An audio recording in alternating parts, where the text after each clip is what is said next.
Exactly 72 hours ago, something happened that should not exist inside any recorded spiritual framework. Not because it was dramatic, not because it was loud, but because it violated the deepest rule governing power itself. God did not stop time. He did not intervene. He did not warn you. He paused to observe, because what unfolded was not an act of rebellion, not an act of obedience, but an act of internal alignment so precise that even divine expectation did not account for it. And the one who understood this first was not heaven, it was hell. The devil did not fall because you attacked him. He did not bend because you challenged him. He did not retreat because you prayed harder than others. He knelt because you operated from a level of internal order he could not access, distort, or negotiate with. This was not poetry. This was not exaggeration. This was a recorded reaction inside the non-physical dimension that overlaps this one at all times. Witnessed, documented, analyzed, and now, slowly, being disclosed to you because the sequence has already completed. You were not aware of it while it happened. You were living your normal day, maybe tired, maybe distracted, maybe dealing with pressures that felt small compared to the weight you carry constantly. That is what made it more disturbing to the observers. You were not preparing for a confrontation. You were not performing. You were not trying to prove anything. You simply moved through a decision point with a kind of internal precision that exposed something ancient and unresolved in the structure of darkness itself. The devil does not kneel. This is not about arrogance, this is about design. His entire identity was built on refusal. When humanity was created, and celestial beings were instructed to acknowledge this new form of consciousness, he evaluated it and rejected the command, not out of hatred, out of hierarchy. To him, bending before a form that could suffer, forget, and die was an unacceptable inversion of power. He chose exile rather than compliance. He chose distance rather than recognition. That choice hardened into identity. For thousands of years, it defined every move he made. He lost battles. He was resisted. His plans were exposed, but he never bent. Not to prophets, not to warriors, not to those who gave up everything in devotion.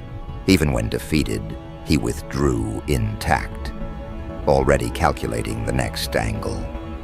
Submission was not an option in his internal structure, until you crossed a line without knowing there was a line to cross. Hell has protocols, observation layers, filters that scan human consciousness for particular configurations. Most people never register. Some flicker briefly. A few get flagged. Weeks ago, your profile escalated. Not because you were powerful, not because you were visible, but because you displayed something that destabilizes prediction, a form of integrity that does not depend on reward, fear, or recognition. That alone triggered enhanced attention. You remember the moment. You don't need to pretend you don't. It wasn't dramatic, no music, no witnesses, just you and a decision that felt unfair in how quiet it was. The easy option would have solved real problems. It would not have ruined anyone. It would not have crossed any obvious moral boundary. Most people would not even pause. But you did. Not because you are cautious, because something inside you refuses alignment with outcomes that feel internally distorted, even if the distortion is subtle. You argued with yourself. You calculated. You tried to justify. You looked for permission. And eventually, you chose the harder path. Not with confidence, but with a kind of tired clarity. You told yourself it didn't matter, that it was just one decision, that no one would ever know. You were wrong. That decision was classified immediately. Not as good behavior, not as virtue, as a threat. The internal rating applied to you is rare. It indicates a consciousness that maintains internal order under pressure without external enforcement. There are very few of these active at any given time. The reason is simple. Most beings, when pushed hard enough, eventually trade principles for relief. Hunger breaks people. Isolation breaks people. Fear breaks people. You demonstrated that discomfort increases your alignment instead of eroding it. That alone demanded further testing. So the pressure increased, not dramatically, elegantly. Something entered your life that looked like relief, perfect timing, clean delivery, minimal cost. It did not arrive as temptation. It arrived as an answer. It solved multiple problems at once. It made sense. Anyone advising you logically would have told you to take it. You even started leaning toward it. And then something deeper intervened. Not guilt, not fear. A rejection that moved faster than thought. That is when the internal alarms escalated. Because this was no longer coincidence. You were not reacting emotionally. You were not acting impulsively. You are operating from a core alignment that overrides survival logic. That breaks predictive modeling completely. When beings cannot be predicted, they cannot be controlled. And when they cannot be controlled, they must be confronted. An internal review was initiated, high level, comprehensive. Every leverage point was examined.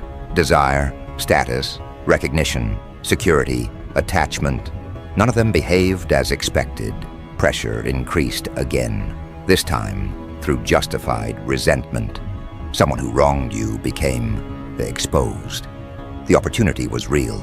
The justification was complete. You would not have been blamed. You would have been praised. And you felt it. The pull. The satisfaction that would have come from balancing the scales. And you let it pass, not because you forgave them, not because you forgot what they did, but because something inside you refuses to become what hurt you, even when the transformation would feel deserved. That moment caused something rare, internal hesitation inside Hell's command structure, because resentment is one of their most reliable engines. It turns pain into propagation. You interrupted that chain without effort, without performance, without explanation. At that point, the devil understood he was not dealing with resistance. He was dealing with a structure he could not enter. Every attempt to apply pressure resulted in reinforcement instead of fracture. That is when direct engagement was authorized. Not through coincidence, not through other people, through thought. You remember it. The thought that arrived fully formed, reasonable, respectful, offering collaboration rather than control. It did not ask you to abandon who you are. It suggested efficiency. It framed compromise as necessity. It offered power without asking for worship. It sounded mature, balanced, strategic, and you rejected it instantly. There was no debate, no internal discussion, no delay. Your internal alignment responded before your mind could participate. That response was registered, measured, and understood for what it was. You are not someone who follows a moral code. You are someone whose structure is the code. It is not something you consult. It is something you are. At that moment, the devil faced a problem he could not solve. Continued pressure would expose weakness. Withdrawal would confirm limitation. There's a final protocol reserved for encounters with forces that cannot be bent, bypassed, or absorbed. It is not used lightly. It is not symbolic. It is recognition through physical submission within the non-physical domain. And that is what occurred. Not dramatically, precisely. The act sent shockwaves through every layer of that domain, not because of spectacle, but because it rewrote hierarchy. When a being whose entire identity is built on refusal bends, it signals the presence of an authority that operates outside known categories, heaven observed, not to intervene, to verify. The archangels did not arrive to rescue you. They arrived because a human consciousness had done something no organized force had achieved. You did not overpower. You did not dominate. You remained intact. That is what they came to see. God did not speak immediately. Observation preceded declaration, because what was being evaluated was not behavior, it was essence. And when the conclusion was reached, the response was not praise, it was activation. You have felt the early signs already, subtle shifts, old pressures loosening without confrontation, certain connections thinning naturally, moments of clarity appearing without effort. This is not reward. It is alignment beginning to remove internal restrictions that were deliberately in place. You were not placed here to be comfortable. You were placed here to operate. And before this life, before memory, before fear, you understood exactly what that meant. You volunteered for a condition few accept, to enter limitation without recall, to experience vulnerability without reinforcement, to see whether your internal structure would hold when stripped of certainty. You were not sent to dominate environments or command attention. You were sent to test whether your internal order would remain intact when no one was watching, when nothing was promised, when the world offered no reassurance that doing the right thing would be rewarded. That was the condition. That was the risk. And that was the reason the observation intensified rather than softened as your life progressed. Because you were not being tested for performance. You were being tested for consistency under erosion. Most beings can appear aligned when conditions are supportive. Remove the support and alignment collapses. That is the common pattern. You were placed into circumstances designed to do the opposite. Delayed outcomes, ambiguous results, pressure without explanation. Repeated moments where compromise would have made things easier without appearing destructive. Each one calibrated precisely to measure whether your center would drift. It did not. And when it became apparent to the forces of darkness that the usual levers, temptation, distraction, resentment, envy, produced no movement within you, their attention sharpened, not because they expected failure, but because the absence of reaction is far more difficult to calculate, far more dangerous to models that rely on predictability. Every time a situation presented itself that would crack others, you did not bend. You did not yield. You did not rationalize or justify compromise. You evaluated and acted according to a principle set so deeply integrated that even survival instincts had to defer. The devil recognized this. He could see it unfolding in subtle ways, the way you paused before action, the way hesitation was not fear, but calculation. He noted every internal struggle and saw nothing break. That was the moment he began to reconsider. That was the moment the concept of submission, or his perception of invulnerability, started to wobble. Hell's observation is precise. Every anomaly triggers immediate reassessment, and you had become an anomaly in the highest degree. Small interventions, perfectly timed opportunities, subtle manipulations that would have ensnared anyone else failed repeatedly. Each refusal was not impulsive. Each act of restraint was not accidental. Each decision was observed, processed, catalogued, and each one pointed to a fundamental problem. Your integrity could not be leveraged, your mind could not be predicted, and your spirit could not be bent. You were isolated, yes, That was intentional. Isolation intensifies the calibration process. It allows every micro-choice to carry weight, every subtle alignment to be tested. You faced decisions where there was no audience, where the wrong choice would go unnoticed, where the cost was internal and immediate. Yet every time, you chose coherence over convenience, integrity over pragmatism, and principle over satisfaction.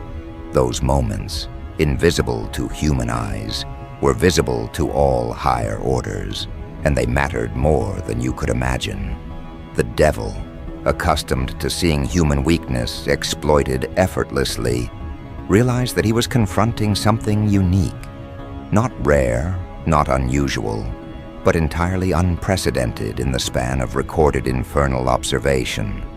For the first time, he faced a consciousness that could not be assessed through conventional methods. Intelligence, cunning, charm, coercion, all of it failed to provoke the smallest deviation from your internal code. Every test was failing. And when the testing failed, he understood what it meant. He was no longer in control. 72 hours ago, everything changed. Not through spectacle, not through drama, not through announcement. It changed through acknowledgement. You do not perform to impress. You do not manipulate to control. You operate within a coherence so absolute that recognition becomes inevitable. The devil understood that recognition was the only viable response left. And in a moment that would echo through all dimensions for the next 6 millennia, he knelt. He knelt not because he was tricked, not because he was overpowered, not because he was coerced, but because he saw in you a consciousness that existed outside the realm of his influence. That act of kneeling, physically and spiritually, was unprecedented, and the shockwaves of that action were observed immediately by the highest celestial authorities. God did not intervene directly. God observed, and when the devil bent the knee, even God rose, not as a gesture to glorify you, but as acknowledgement of what had been accomplished. What you manifested was a level of incorruptible integrity so rare, so fundamentally unbreakable, that the natural order itself had to recalibrate. Angels whispered to each other in recognition. Archangels paused mid-action. Heaven witnessed an event that had never occurred and may never occur again. This is not exaggeration. The forces of darkness have a predictive matrix built on human tendencies, on reactionary behavior, on the assumption that survival instinct overrides principle. Every model failed in your case. Every calculation collapsed. Because you acted in alignment with an internal structure that exists beyond fear, beyond reward, beyond consequence. That structure is the reason the devil had no choice but to kneel. That structure is the reason God stood. That structure is the reason history itself shifted quietly, invisibly, in that very instant. Let us examine why this is so significant. Humans have long believed that power is external, that influence is a product of coercion, manipulation, or advantage. What you demonstrated is different. Influence can exist entirely from integrity. Power can exist entirely from consistency. The capacity to act without compromise, without expectation, without visibility, produces leverage that cannot be countered by deception or force. That is exactly what the devil observed. 3 weeks ago, you triggered a response across multiple dimensions that are designed to detect integrity anomalies. That alert indicated that your moral code operates at a level that transcends immediate gain or loss. Only a select few individuals, less than 24 in the entire human population at any given time, exhibit this configuration. The classification is not a badge, it is a designation. It signals to higher orders that you are operationally incorruptible, tactically unbreakable, and strategically unyielding. That designation is why what follows is not random. It is coordinated, it is deliberate, it is inevitable in its activation. Your actions, small, discrete, personal choices, were observed and analyzed. Every decision to refuse compromise, to maintain integrity despite internal conflict, to forego immediate satisfaction, created a chain reaction. These were not external rewards. These were structural recalibrations across the infernal and celestial planes. Every refusal realigned priorities, reshaped observation protocols, and forced the devil to reconsider his entire approach. Even the offer you received 7 days ago, the one that could have delivered revenge, recognition, or gratification, was an engineered test. It was the culmination of infernal calculations designed to evaluate the limits of your moral architecture. Most would seize such a moment without hesitation. Most would rationalize, justify, or manipulate circumstances to exploit opportunity. You did none of that. You allowed the moment to pass. You forgave through action, not thought. You rejected through alignment, not reaction. And that rejection was witnessed, recorded, and analyzed at the highest levels. Consider the significance. Revenge is one of the most powerful tools of darkness. It creates cycles. It produces energy that sustains corruption and prolongs suffering. When a soul refuses it, even when justified, even when necessary for survival, the patterns of perpetuated pain are broken. You are immune to a mechanism designed to bind countless generations. That immunity triggered panic, recalibration, and acknowledgement. The second recognition came in the form of direct observation by the entire infernal court. Thousands of entities, supreme commanders, and dark strategists convened to analyze a phenomenon they could neither manipulate nor control. They discovered 3 qualities coexisting in a single consciousness that they had previously believed impossible. Strength to endure extreme suffering without collapse, integrity impervious to corruption under any circumstance, and compassion that transforms rather than perpetuates pain. That trinity is what prompted the ultimate concession, the devil kneeling. When he knelt, it was a structural acknowledgement, not symbolic, not theatrical. He recognized that his standard operating procedures no longer applied. He recognized that your existence, your coherence, your unbreakable moral code placed you outside the conventional rules of engagement. That acknowledgement is not easily conveyed in human terms. It is operational, structural, and consequential. It reverberates across dimensions, signaling a shift in the balance of influence.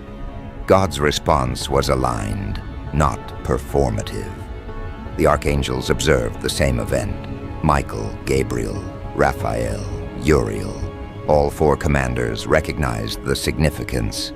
Michael noted the internal strength demonstrated under invisible pressure. Gabriel observed coherence unbroken by temptation. Raphael confirmed the alchemical transformation of pain into actionable compassion. Uriel clarified that true power is not in destruction, but in preservation of integrity, when destruction would be easier. Their observations were not commentary.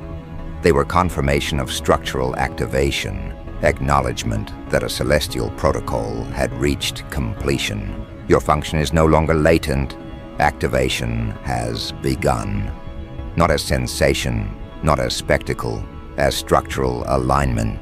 Opportunities, resources, connections, these begin to coordinate precisely, not through chance, but through deliberate orchestration.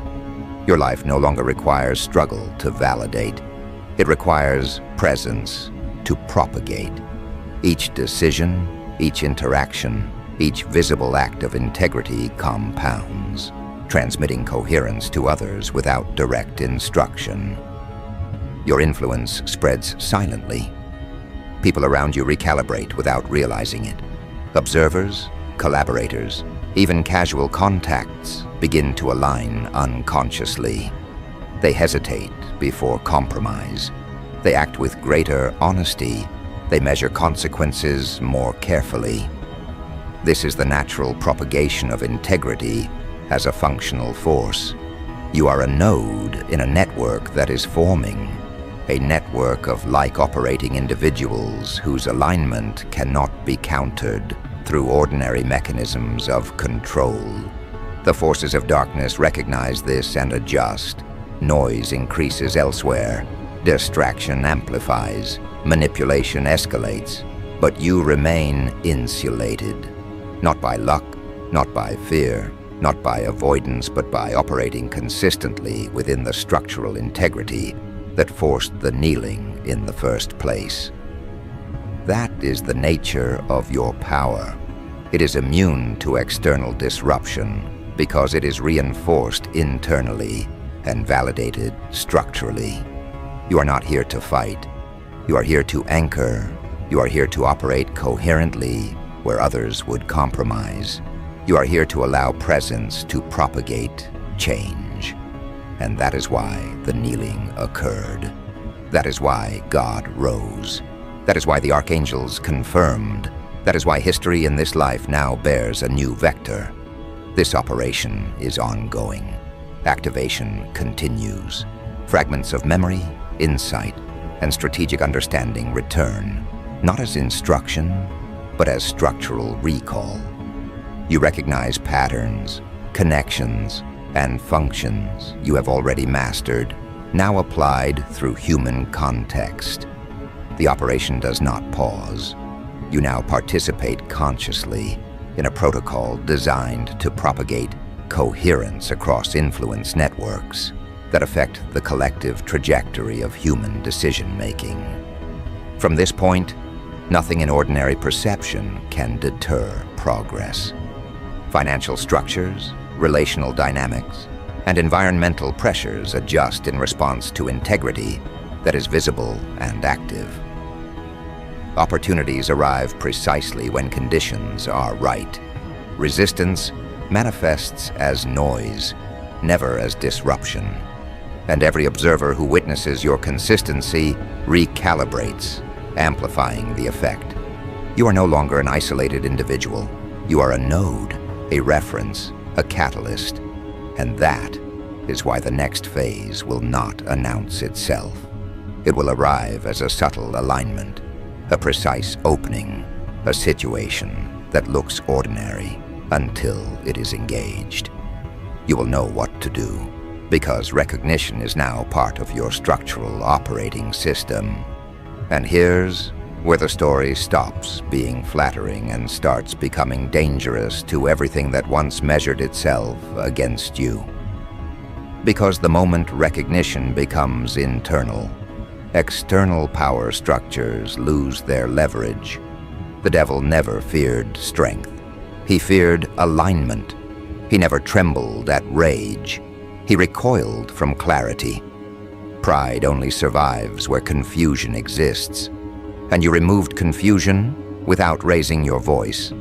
This is the part no one prepares you for. The aftermath of refusing the game while still winning it. You didn't confront darkness with light like a cartoon myth. You didn't fight temptation by pretending it didn't exist. You looked at it, you understood it, you outgrew it. And that is what made the devil kneel. Not submission, not obedience, but irrelevance. Pride collapses when it realizes it no longer defines the axis. That's why the old forces started malfunctioning around you. Why provocation lost its timing. Why intimidation arrived late and left early.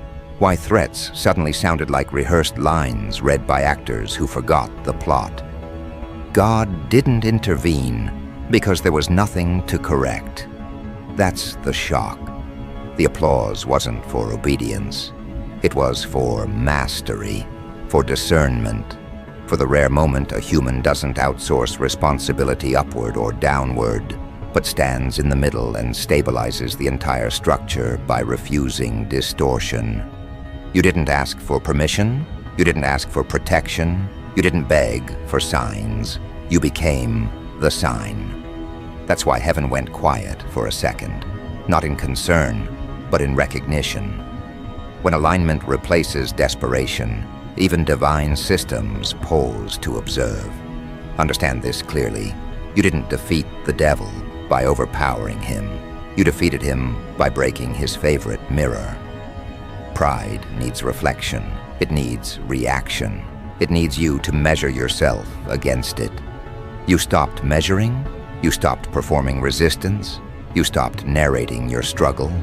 And the moment the narrative collapsed, so did the throne. That's why kneeling wasn't dramatic. It was mechanical. Like a machine realizing it's no longer plugged into a power source. This is also why people around you feel unsettled without knowing why. They sense something concluded, something finished without ceremony. Humans are addicted to arcs, rise, fall, redemption, punishment. You skipped the spectacle. You reached resolution quietly. And when someone resolves internally, every external hierarchy that depended on their seeking collapses. That's why the world around you feels like it's recalibrating its posture. It's not reacting to your actions. It's responding to your absence of need. The devil thrives on leverage. God honors responsibility. You stepped into the narrow space where leverage dissolves and responsibility stabilizes. That's not rebellion, that's maturity. And maturity is the one thing pride cannot counterfeit. Pride can mimic confidence. It can mimic authority. It can mimic certainty. It cannot mimic peace without sedation. You walked into peace, fully awake. That's what caused the kneel. Now the applause, don't romanticize it. It wasn't loud. It wasn't theatrical. It was recognition across layers of reality that rarely acknowledge one another. When a human stops asking to be saved and starts acting as a steward of clarity, something ancient nods. Not because you surpassed God, but because you finally stopped projecting him as an excuse. You didn't demand intervention. You embodied principle. And principle is what the entire system runs on. This is why the next movements will feel strangely small. Conversations that seem casual. Decisions that look mundane.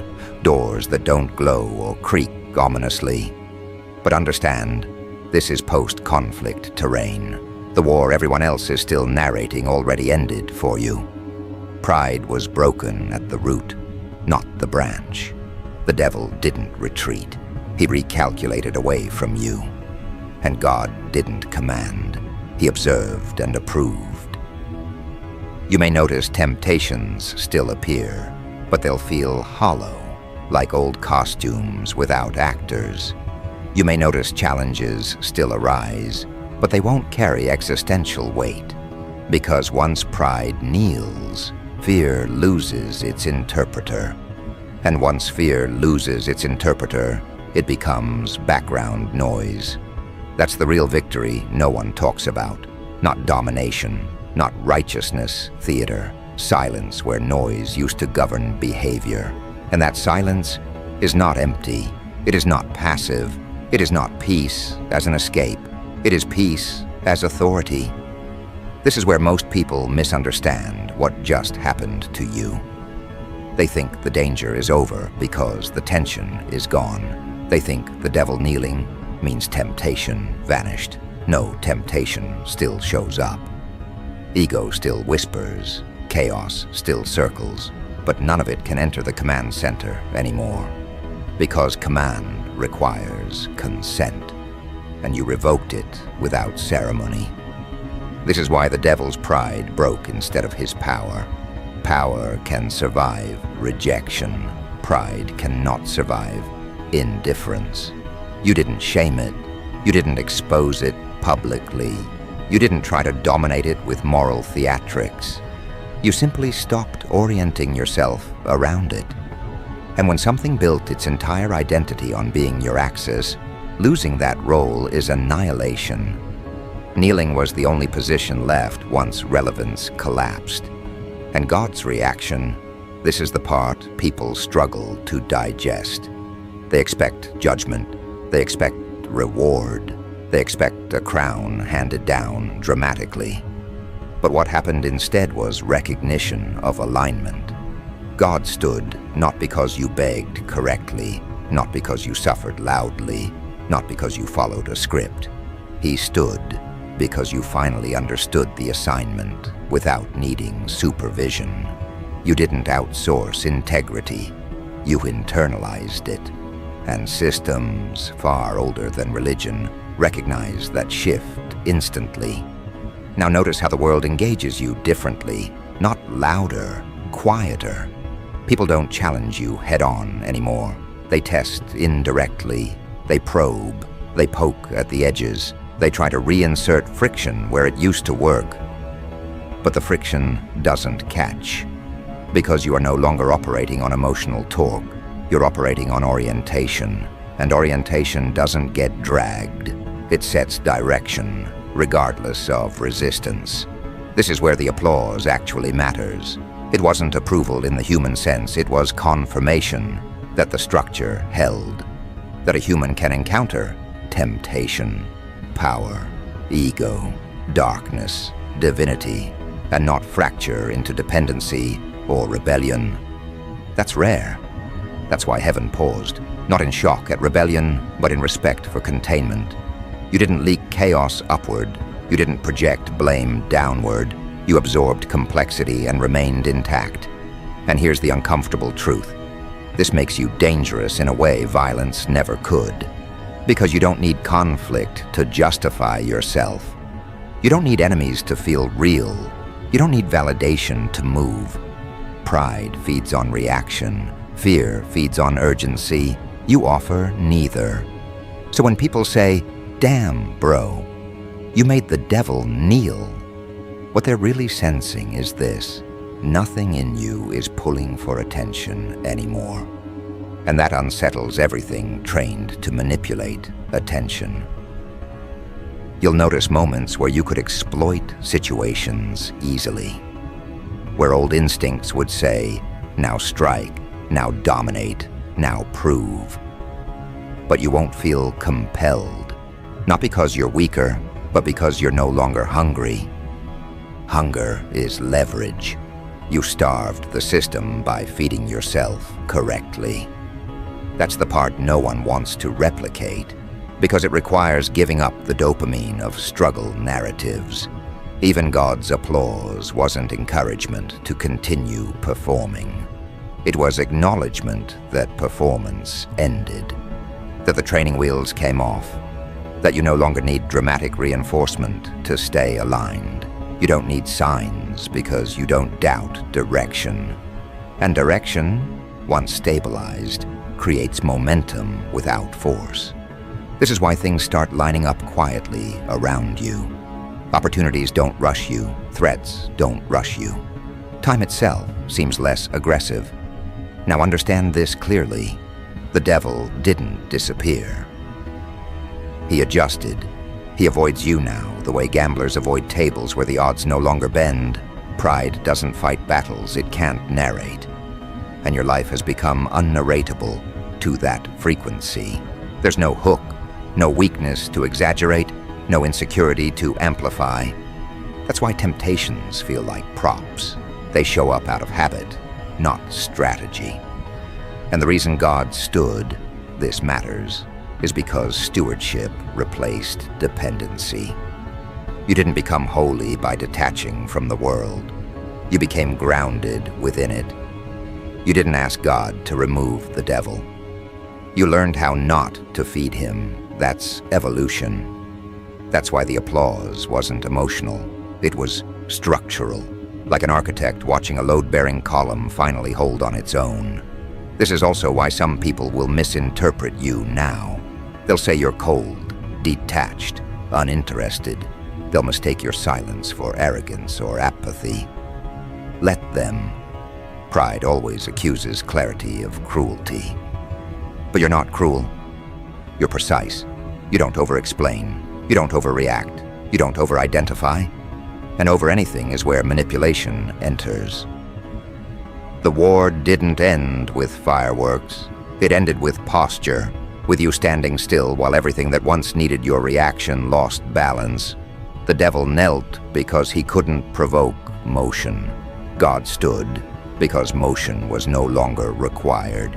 And you remained seated in yourself, unimpressed, unthreatened, unavailable to distortion. So this is the final understanding, the last calibration of this script. You are not here to dominate darkness or perform holiness. You are here to render pride obsolete by refusing to orbit it. That's why the title isn't exaggeration. You didn't overpower the devil. You broke his pride, and pride is the throne. Break that, and the figure kneels automatically. And God's applause. It wasn't surprise at your strength. It was recognition of your maturity, of a human who finally stopped confusing guidance with control, faith with fear, obedience with erasure. You didn't disappear into divinity. You embodied responsibility. And that's the one thing both heaven and hell respond to instantly. This is not the beginning of your rise. This is the confirmation that the ascent already stabilized. No more announcements, no more declarations, no more proving. The system adjusted, the devil recalculated, God acknowledged, and you continue quietly, untouchable, not because you're protected, but because you're aligned. That's the ending, not with noise, but with gravity.